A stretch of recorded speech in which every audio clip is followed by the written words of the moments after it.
Hello everyone, कैसे हो आप सब बढ़िया होंगे। मैं भी बढ़िया हूँ। तो एक बार फिर से स्वागत है आपका हमारी नई वीडियो में। तो दोस्तों, आज की वीडियो में जो हम डिस्कस करने जा रहे हैं भैया, वो है मोशंस के बारे में। तो आज की वीडियो में हम मोशन के बारे में डिस्कस करेंगे सॉरी, कि मोशन होता क्या है।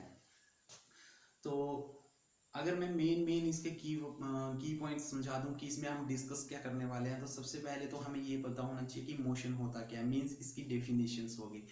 सेकंड में आता है इसके टाइप्स आते हैं। अब जो मोशन होता तो बहुत टाइप्स का होता है, लेकिन जो हम मेजर जो टाइप्स हैं इसके, वो है 3। उनके बारे में डिस्कस करेंगे। तो यहाँ पे लिख देता हूँ मैं। जो हम डेफिनेशंस के बारे में डिस्कस करेंगे, डेफिनेशंस। दूसरा करेंगे इसके टाइप्स। ओके। तो बाकी रहती है बात इनकी न्यूमेरिकल्स की। न्यूमेरिकल्स के लिए मैं अलग से सेपरेट वीडियो बनाऊंगा, क्योंकि भाई इसमें अगर मैंने डाला तो वीडियो बहुत लंबी चली जाएगी, मोर देन 1 आवर भी जा सकती है। सो जो मोशंस के ऊपर अभी वैसे न्यूमेरिकल वाला काम आया नहीं है। अभी तो मैं आपको बेसिक समझा रहा हूँ कि मोशंस होता क्या है और उसके टाइप्स कौन कौन से हैं। लेकिन आगे की जो फिजिक्स है, अब जो चैप्टर चलेगा वो इन्हीं टाइप्स के ऊपर चलेगा। जो टाइप्स होंगे वो मोशंस के जो टाइप्स हैं उन्हीं के ऊपर आगे जो बेस्ड जो थ्योरम है वो सारी है, और न्यूमेरिकल भी उन्हीं टाइप्स के बेस्ड हैं। तो चलिए अब फटाफट से समझते हैं पहले मोशंस के बारे में। तो मोशंस की अगर मैं डेफिनेशंस की बात करूं, तो डेफिनेशन क्या कहती है मोशन की? Change in position with respect to time, या within change in position with time interval. So इसका मतलब ये हुआ कि जब भी कोई वस्तु है समय के इंटरवल में अपनी पोजीशन को चेंज कर रही है, टाइम इंटरवल में क्या कर रही है, समय के अनुसार अपनी स्थिति को भी चेंज कर रही है, दैट इज कॉल्ड मोशन। क्योंकि जब वो टाइम के अकॉर्डिंग अपनी जगह से दूसरी जगह पे मूव करेगी, तो मतलब वो गति में जा रही है, तो उसकी कुछ ना कुछ तो वो मूव कर रही है, तो उसी मूवमेंट को क्या कहा जाता है? मोशन। तो अगर इसकी डेफिनेशंस की बात करूं तो आप भी लिख लेना। तो the change in position with time, with time interval is called motion। देखो, जैसा मैंने अभी बताया आपको कि जब कोई भी वस्तु है, कोई भी बॉडीज है, कोई भी ऑब्जेक्ट है, मूव कर रहा है विद इन टाइम इंटरवल में, किसी टाइम इंटरवल में। देखो, जैसे यहाँ पे मैं एक चीज समझाता हूँ आपको। ये एक पाथ है और यहाँ पे क्या है, ये कोई ऑब्जेक्ट है, कुछ भी मान लो आप, कार, बस, ट्रक, कुछ भी मान लो आप। ये एक ऑब्जेक्ट है जो अभी इसकी जो मोमेंट है वो अभी इनिशियल अपनी जो रेस्ट मोशन में खड़ा है, मतलब अभी इसकी जो स्पीड है, मूवमेंट है, वो क्या है? 0 है। लेकिन जैसे ही टाइम के अकॉर्डिंग और क्या हो रहा है, ये धीरे धीरे आगे को मूव कर रहा है, यहां मूव कर गया, फिर यहां मूव कर गया। तो ये क्या कर रहा है कि इसका जो मोशन है वो टाइम इंटरवल के साथ साथ भी क्या कर रहा है? मूव कर रहा है।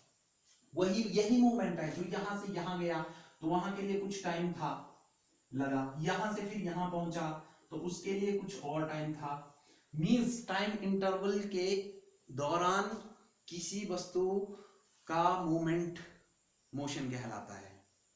यहां तक समझ गया? तो यही सबसे मेन चीज थी, इसकी डेफिनेशन है, इसको लिख लेना आप डेफिनेशंस को। The change in position with time interval is called motion. कि कोई भी मतलब वस्तु है, जब उसकी स्थिति में या उसके मोशन में कोई चेंज आता है within time interval, so that is called motion. So ये तो हो गया इसका डेफिनेशंस। अब बात करेंगे इसके टाइप्स की, types of motion. So students देखो, सबसे पहले क्या चीज है, जो मोशन है, मोशन बहुत टाइप्स का होता है, बहुत सारे टाइप्स में मोशन होता है। लेकिन जनरली जो फिजिक्स में जो मेजर टाइप्स के जो मोशंस हैं, वो है तो बहुत ज्यादा है, लेकिन जो मेजर है मैं उन्हीं के बारे में डिस्कस करूंगा। तो सबसे पहले जो मोशंस है वो, उसके कितने टाइप्स हैं? वो है 3 टाइप्स। तो कितने टाइप्स हैं इसके? 3 टाइप्स जो मेजर है, यहां लिख देता हूं मेजर, जो मेजर टाइप्स है। तो 3 कौन कौन से इसके टाइप्स हैं, तो वो करेंगे डिस्कस वन बाय वन। तो सबसे पहला है रेक्टिलिनियर, रेक्टिलिनियर मोशन, जिसको हम ट्रांसलेशनल मोशन भी कहते हैं, translational motion. Okay, now the second one is rotational motion. Now the third one is vibrational motion. तो सो स्टूडेंट्स देखो, सबसे पहले जो हमारे पास मेजर जो टाइप्स हैं वो है 3 टाइप्स के मोशन। सबसे पहला है हमारे पास रेक्टिलिनियर मोशन, सेकंड है हमारे पास रोटेशनल मोशन, और थर्ड है हमारे पास वाइब्रेशनल मोशन। तो यही जो मोशन है, अब हमारी जो आगे का जो चैप्टर होंगे, हमारे आगे के जो टॉपिक्स होंगे वो इन्हीं से रिलेटेड होंगे, सारे इन्हीं से रिलेटेड होंगे। तो चलिए अब वन बाय वन करके इनको डिस्कस करते हैं, इनको लिख लेना। तो ठीक है, अब टाइप्स को एक एक टाइप्स को अच्छे से डिस्कस करते हैं कि कौन सा मोशन क्या होता है। तो 3 टाइप में मैंने सबसे पहले जो जिस मोशन की बात करी थी वो था rectilinear oblique translational motion.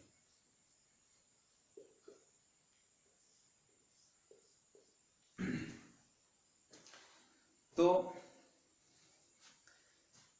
Rectilinear और ट्रांसलेशनल मोशन के बारे में आप डिस्कस करेंगे। तो सबसे पहले हमें यह पता होना चाहिए कि जो रेक्टिलिनियर मोशंस हैं वो कौन से मोशंस होते हैं। तो रेक्टिलिनियर जो मोशंस होते हैं वो स्ट्रेट लाइन मोशंस होते हैं। कौन से होते हैं? STRAIGST, straight line motions.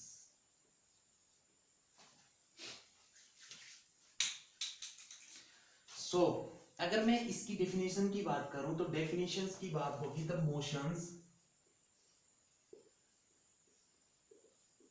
along straight line is called rectilinear motion। तो देखो, जो रेक्टिलिनियर मोशन या ट्रांसलेशनल मोशन होते हैं वो कौन से मोशन होते हैं? ऐसे मोशन जो सिर्फ स्ट्रेट लाइन में ही मूव करते हैं, स्ट्रेट लाइन में। समझे आप? फॉर एग्जांपल, जैसे मान लो ये कोई ऑब्जेक्ट है, ठीक है, तो सबसे पहले इसका जो मोशन होगा वो ऐसे जाएगा, ठीक है। अब यहां से ये जो मोशन होगा वो मूवमेंट करेगा इस टाइप को, ठीक है, और थर्ड जगह ये यहां पे जाएगा, तो यहां से लेके यहां तक, तो यहां फिर से गया ये, और ये यहां से यहां को चला गया, तो यहां से फिर ये निकल गया इधर को। तो अब ये मैंने एक समझाने के लिए चीज बनाई है कि मान लो ये कोई ऑब्जेक्ट ए है, ये बी है और ये सी है। तो ये क्या हो रहा है कि ये जो ऑब्जेक्ट ए है ये मूव कर रहा है आगे को ऑब्जेक्ट बी की तरफ, लेकिन वो कौन सी डायरेक्शन में कर रहा है? वो स्ट्रेट लाइन में कर रहा है, स्ट्रेट कर रहा है वो मूव। वो कभी फ्लक्चुएट नहीं कर रहा है, ना ही ऊपर की तरफ जा रहा है ना नीचे की तरफ जा रहा है, उसकी सिर्फ एक ही कोऑर्डिनेट में क्या कर रहा है? ये मूव कर रहा है। तो यही इसकी डेफिनेशन बोलती है रेक्टिलिनियर मोशंस की, the motions along a straight line. जब भी कोई वस्तु है वो सीधी एक रेखा में ही आगे बढ़ती रहती है, this type of motion is called straight line motions. ना वो दाएं जाएगी, ना बाएं जाएगी, ना ऊपर जाएगी, ना नीचे जाएगी, वो सिर्फ एक ही मूवमेंट होगी उसकी, एक ही आगे की तरफ ही वो क्या करेगी? मूव करेगी। That such type of motion is known as rectilinear motion या ट्रांसलेशनल मोशन। और दूसरी बात अगर मैं इसकी बात करूं, इसमें one coordinate is required to describe this motion। देखो ये सबसे बड़ी बात है यहाँ पे कि इस मोशन के लिए सिर्फ वन कोऑर्डिनेट ही रिक्वायर्ड होता है, कि मतलब इसमें सिर्फ एक ही कोऑर्डिनेट चाहिए होता है इसकी सॉरी इसको डिस्क्राइब करने के लिए, इस मोशन को डिस्क्राइब करने के लिए। फॉर एग्जांपल क्या है, इस लाइन का अगर मैं एग्जांपल बताऊं, जैसे मान लो ये एक कोऑर्डिनेट है। अब हम मान लो जैसे मैंने अभी आपको फ्रेम ऑफ रेफरेंस में बताया था, फ्रेम ऑफ रेफरेंस क्या होती है, ऐसे होती है या ऐसे हो जाती है। तो ये क्या है, x है, ये y है, ये z है। तो ये O पॉइंट है, O से लेके x तक ये एक कोऑर्डिनेट है, ये एक कोऑर्डिनेट है। O से लेके y तक ये दूसरा कोऑर्डिनेट है, ये y कोऑर्डिनेट है। और O से z तक ये z कोऑर्डिनेट्स है। तो लेकिन इस मोशंस के लिए क्या है, सिर्फ एक ही कोऑर्डिनेट्स की जरूरत होती है। अगर ये कोई भी वस्तु है, मान लो वो O पॉइंट पे है, अगर वो x की तरफ जा रही है तो सिर्फ उसको x कोऑर्डिनेट ही चाहिए। तो ना वो y की तरफ जाएगी ना वो z की तरफ जाएगी, क्योंकि वो कौन सा मोशन में जा रही है, वो स्ट्रेट लाइन में जा रही है, वो स्ट्रेट मोशन में जा रही है। समझ गए यहाँ पे? तो यहाँ पे भी सेम ऐसी हो रही है कि मोशन यहाँ से आ रही है, कोई भी ऑब्जेक्ट यहाँ से जा रहा है, फिर यहाँ से यहाँ को, यहाँ से यहाँ को। तो मतलब ये ना ही दाएं फ्लक्चुएट कर रहा है ना बाएं मूव कर रहा है, ठीक है ना। तो ये एक ही डायरेक्शन में जो मोशंस होता है, उस मोशंस को क्या कहा जाता है, रेक्टिलिनियर मोशंस। यहां तक समझ आ गया? अगर नहीं आया होगा तो आप मुझसे कमेंट सेक्शन में पूछ सकते हैं, कि वहां पे मैं अच्छे से फिर से आपको डिस्क्राइब करके बता दूंगा। तो ये तो हुआ हमारे पास ट्रांसलेशन ट्रांसलेशन मोशन या रेक्टिलिनियर मोशंस। तो अब दूसरा जो मोशंस है हमारे पास, वो है रोटेशनल मोशन। दूसरा जो हमारे पास है वो है रोटेशनल मोशन। तो इसकी अगर मैं पहले डेफिनेशन बता देता हूं, the motion of an object around a circular path, the motion of an object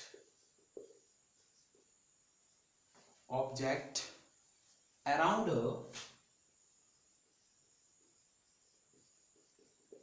circular path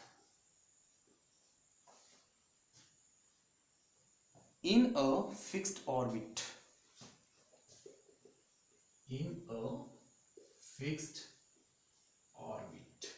देखो are called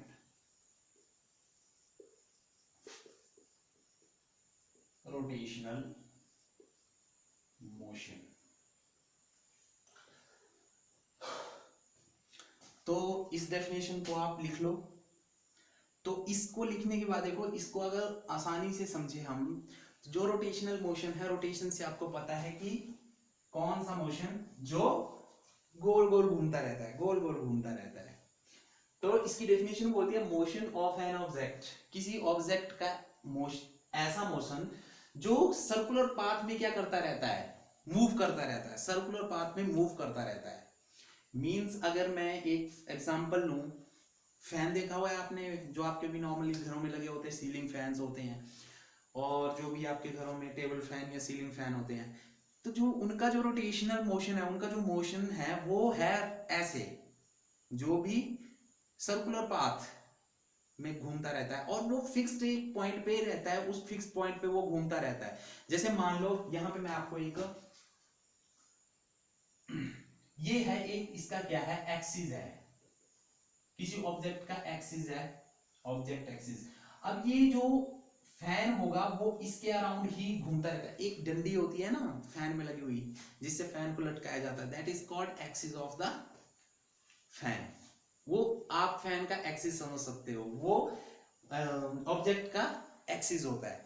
तो वो जो पंख होते हैं या कोई भी वो फैन फिर जो नीचे से रोटेट करता रहता है, ऐसे ऐसे घूमता रहता है, वो क्या कर रहा है, वो उसने अपना एक पर्टिकुलर एक पाथ है उसका घूमने का, वो उसी के अराउंड क्या करता रहता है, घूमता रहता है।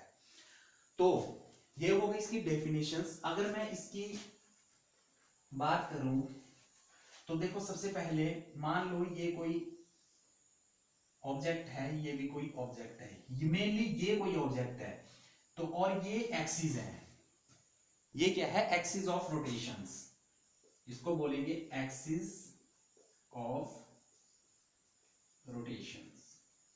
अब ये ऑब्जेक्ट ये ए है आपके पास और ये ऑब्जेक्ट ए प्राइम है आपके पास, मेन ऑब्जेक्ट आपका ये है और ये इसका क्या है, मान लो ये ऑब्जेक्ट है, ये घूम के क्या कर रहा है, ये घूमने का अगर ये रोटेशनल मोशन करेगा तो वो उस साइड से घूम के आएगा, अगर ये है तो ये ऐसे घूम के आएगा ऐसे, तो ये ऑब्जेक्ट इस एक्सिस ऑफ रोटेशंस में क्या करेगा, उस साइड से घूम के इस साइड को आएगा, ये वो वाला है ए प्राइम, मैंने तब इसको नाम दिया, समझे। तो इसके घूमने की जो रोटेशंस है वो ऐसे होगी, यहां से वो घूम के इधर को आएगा, ठीक है, फिर ऐसे आएगा, फिर घूमेगा, फिर ऐसे आएगा, तो ये होगी इसकी। तो कोई भी चीज है वो अपने एक्सिस पे रोटेट करती रहती है किसी पर्टिकुलर पाथ में, समझ गए, वो आपका रोटेशनल मोशन कहलाता है। यहां तक डन। चलो तो अब नेक्स्ट करते हैं, हमारे पास थर्ड जो आता है वाइब्रेशनल मोशन।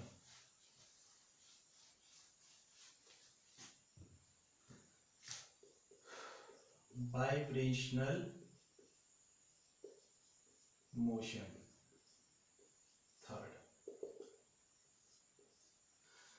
तो हमने स्ट्रेट लाइन मोशंस के बारे में डिस्कस कर लिया, इसके बाद हमने रोटेशनल मोशन के बारे में भी डिस्कस कर लिया। अब थर्ड जो हमारे पास जो मेजर मोशंस हैं वो है वाइब्रेशनल मोशंस। तो वाइब्रेशनल मोशंस क्या होते हैं, तो फटाफट से इसको समझते हैं। The body has been moves, the body has been moves to and fro, to and fro after a regular interval of time, regular interval of time with fixed point।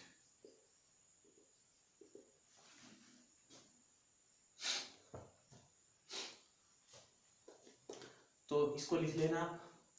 तो जो वाइब्रेशनल मोशन होते हैं वो कौन से motions होते हैं, वो ऐसे मोशंस होते हैं जो टू एंड फ्रो उसमें मूव्स करते रहते हैं। टू एंड फ्रो का मतलब समझते हो आप, जो इधर गया फिर उधर से इधर आएगा, इधर से उधर जाएगा, उधर से इधर आएगा, मतलब वाइब्रेट करते रहेंगे ऐसे ऐसे। जैसे मान लो ये कोई आपका ऑब्जेक्ट है, जब ये इधर को गया इधर को आया, इधर को गया इधर आया, लेकिन इसका जो फिक्स्ड पॉइंट है वो यहीं से रोटेट करेगा ऐसे ऐसे।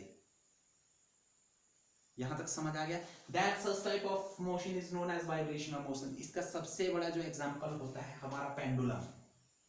तो पेंडुलम आपने सबने देखा ही होगा, पेंडुलम क्या चीज होती है। तो ये एक पेंडुलम है, ठीक है, ये इसका क्या है, फिक्स्ड, ये है इसका फिक्स्ड पोजीशन या मीन पोजीशन।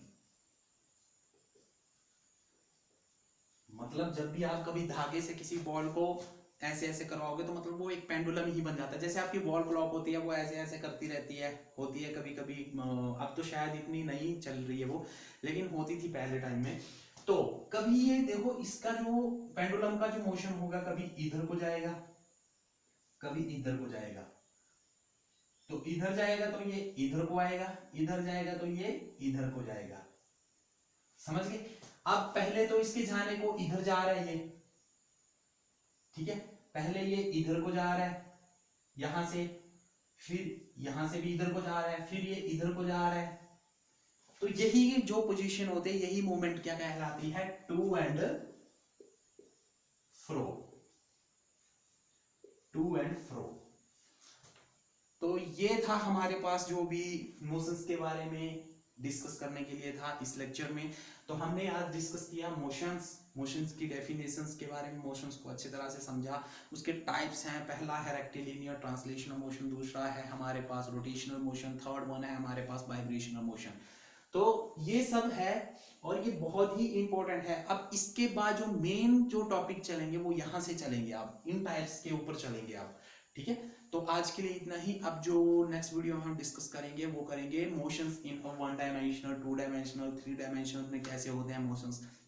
बाकी मैंने एक बात और कही कि जो भी न्यूमेरिकल होंगे अब मोशंस के ऊपर, उनके लिए मैं एक सेपरेट सी वीडियो बनाऊंगा, उसमें अच्छे तरीके से आपको बताऊंगा। मे बी वो लंबी बने, कुछ भी होगा, लेकिन अलग से बनाऊंगा, क्योंकि यहाँ पे अगर मैं बताऊंगा तो फिर लंबा बहुत चला जाएगा। ठीक है, तो अब नेक्स्ट वीडियो में मिलते हैं। नेक्स्ट वीडियो में जो हम डिस्कस करेंगे वो मैंने आपको बता दिया, तो ठीक है, अभी के लिए thank you, have a nice day.